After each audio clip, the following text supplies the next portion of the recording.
তো আমি ভাবতেই পারতেছি না আমার বাইকের ঘড়ির টাইম কেমনে চেঞ্জ হয়ে গেল। এই মুহূর্তে দেখুন কয়টা বাজে, 1:19। আজকে হচ্ছে শুক্রবার, আমি ভাবতেছি 1:30-এ যদি জামাত শুরু হয়, শুক্রবারের নামাজটা রাস্তার আশেপাশে কোথাও পড়ে নিব।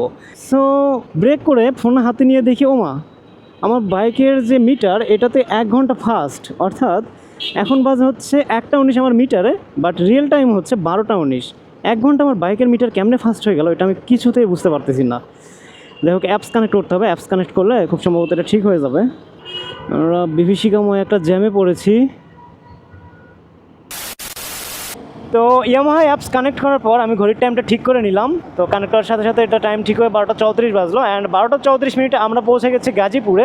বলা যায় আমরা ভালো মানের একটা জ্যামে পড়েছিলাম, যে জ্যামটা আমাদের প্রায় 10-15 মিনিট খাইয়েছে। তো আজকে হচ্ছে শুক্রবার, জুম্মার নামাজের দিন। আমাদের প্রতিমধ্যে কোথাও নামাজ পড়তে হবে। এখন জাস্ট বাজে 12:35।